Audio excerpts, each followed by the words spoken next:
Alors que Tesla en perte de vitesse essaie de rassurer les marchés en promettant début août la présentation d'un robot-taxi, le constructeur américain s'est fait brûler la politesse. C'est en effet le croate Rimac, partenaire de Porsche et copropriétaire de Bugatti, qui vient de dévoiler un véhicule autonome à deux places. Il a été baptisé Verne en hommage au célèbre écrivain français.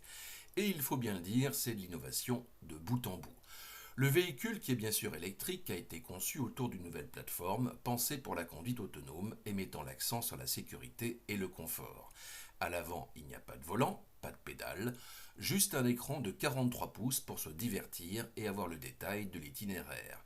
Et à bord, il y aura plus d'espace que dans une Rolls-Royce pour les deux passagers. Au fait, pourquoi deux places? Parce que Rimac a fait une étude et qu'il s'avère que dans 9 cas sur 10, les courses de taxi ou de VTC ne concernent qu'un ou deux clients.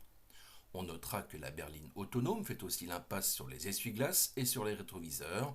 Le constructeur de luxe utilisera la technologie de l'israélien Mobileye, un acteur réputé dans le milieu de l'automobile puisque ses caméras et logiciels sont déployés dans des dizaines de millions de véhicules. Il est en pointe dans la conduite autonome et collabore par exemple avec Volkswagen. Le logiciel de pilotage peut s'adapter à diverses régions et conditions de route ou encore de température. Rematch veut aussi proposer une expérience différente. Grâce à une application, on pourra personnaliser de façon numérique l'intérieur du robot taxi. Il sera possible par exemple de choisir la couleur d'ambiance et la température. La mise en place de ce service de transport autonome va s'accompagner d'une infrastructure. Elle a pour nom le vaisseau mère. C'est en quelque sorte la base, un bâtiment au design moderne où seront inspectés et entretenus les véhicules. Rimac prévoit de lancer la fabrication en 2026 et c'est près de son siège à Zagreb en Croatie que sera d'abord lancé ce service innovant de robotaxi. Par la suite, la marque prévoit de le déployer en Grande-Bretagne et en Allemagne, puis dans d'autres villes en Europe et au Moyen-Orient. Rimac a signé des accords avec 11 villes, des discussions sont engagées avec 30 autres.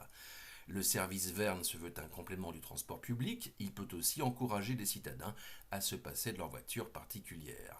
Pour ceux qui se demanderaient pourquoi une voiture et qui plus est autonome porte le nom de Jules Verne, voici l'explication. Le fondateur de Rimac est parti de rien, il voulait simplement faire une hypercar électrique.